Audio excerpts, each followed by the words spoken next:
welcome back to Reading Club. So today I'm going to read you My Weird School. Mr. Hynde is Out of His Mind, Chapter 3 and Chapter 4. Chapter 3, The One-Man Funky Groove Machine. First, this weird purple smoke started pouring out on the floor in the front of the music room. Then the sound of drums started pounding out of a boombox on Mr. Loring's desk. Then the lights went out and these laser beams started shooting around the music room in all different colors. It was cool. Suddenly, two men ran into the room and started dancing around. They were wearing football jerseys and baseball caps and holding microphones. "Ooh, hats aren't allowed in school," I heard Andrea say to Emily. "Those men are going to get in trouble." One of the guys started clapping his hand over his head to the drum beat. The other one yelled into his microphone. "Are you ready for some music class?" the guy screamed. We all looked at one another. We're not supposed to yell in school.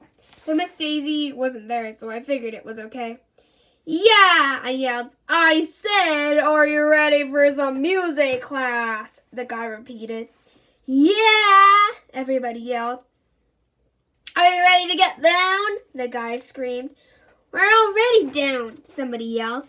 And now second graders appearing live and in person at elementary school is the one, the only, Jam Master Hein, the one-man funky groove machine. Give it up, y'all, because Mr. Hein is in the house. The two guys ran out the door. The drums got louder. The lights got brighter. Andrea and Emily put their hands over their ears. That's when Mr. Hynde ran in the door. He was a lot younger than Mr. Loring. He had on a baseball cap, too. And he was wearing this big purple cape with sequins all over it. He had on sunglasses, too, even though he was inside. I guess that was to protect his eyes from the laser beams. "Ooh, he's really cute," all the girls said. "Put your hands together," Mr. Hynde screamed. I said, "Put your hands together." We all started clapping. Mr. Hynde danced around a while, and then he threw off his purple cape and started rapping to the beat. Old Mr. Loring, he was over the hill, so the Board of Education told him he would have to chill. "My name is Hynde, and I'm gonna blow your mind. I ain't no music teacher, I'm a born music creature. 'Cause my daddy's name was Moss, but he never became famous. So he took me on his lap and taught me how to rap. I can rhyme any line, I got just like Dr. Seuss's. Until I got this teaching gig. So sit back on your pants and dig my new breakdance." Mr. Hynde got down on the floor and started spinning around on his back like a top. Then he started spinning on his head. It was cool. Finally, the music and lasers stopped, and the regular lights came back on. Mr. Hynde took off his glasses and put on regular glasses. He was panting like a dog after a hard game of fetch. Me and Ryan and Michael got up and gave him a standing ovation, and the rest of the class joined in too. Well, everybody except for Andrea and Emily, they just sat there with their mouths open and their eyes all big like they just saw an alien spaceship or something. "Yo, what's up, homies?" asked Mr. Hynde. "Are you our new music teacher?" asked Michael. "True that," said Mr. Hynde. "What do you think I am, brother? Your dentist? Welcome to music, second grade. I'm here to rock your world." "I liked Mr. Loring," Andrea whined. Nah, boo-boo on her. Finally, there was something at school that Andrea didn't like. Anything Andrea doesn't like, I like. And anything Andrea I don't like. We never agree on anything. I didn't even like rap music very much, but I think I'm gonna like it now that I know Andrea hates it. Andrea and Emily started in brown-nosing Mr. Hynde right away. They were trying to act all cute. "What musical instruments do you play, Mr. Hynde?" asked Andrea. "Sister, I play turntable," Mr. Hynde said. Then he took one of those big old black records that my parents used to listen to in ancient times. He put it on a record player. Then he started sliding the record back and forth while he rubbed the needle against it. These weird sounds came out of the boombox. It was cool. Scratching records will ruin them, Andrea said. You should hold records by the edges so they don't get scratched. Can you possibly be any more boring? I asked her. Mr. Hynde, asked Emily, do you know how to sing the Do a Deer song? That's my favorite song. No problemo, sister, said Mr. Hynde. And then he started rapping again. Do a deer and deer a doe. The deer is here and the deer is near. But the doe she gotta go, 'cause the doe is in a show. And that doe she is a pro. And that's why she gotta blow. I hate to tell you, Joe, but that doe got run over by a buffalo. So that doe ain't never gonna be no deer. And that's the story of Do a Deer. Me and Michael and Ryan gave Mr. Hynde another standing ovation. That's not a Do a Deer, Emily complained. That's a sad song about a deer that died. She looked like she was going to cry, like always. Chill, sister, said Mr. Hynde. It's just a song. Yeah, chill, I told Emily.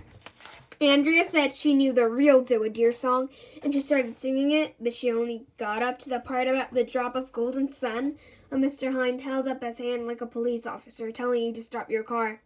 Whoa, that stuff is old school, sister, he told Andrea.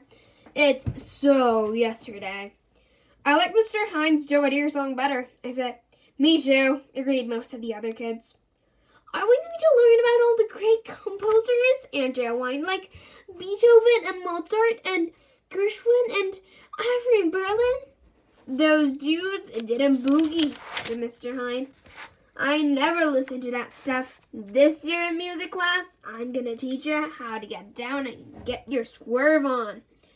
We're going to bust a move. I don't think I'm going to like music class this year, Andrea whispered to Emily with a big worried face. I think I'm going to love music class this year. Chapter 4. The plot to get rid of Mr. Hynde.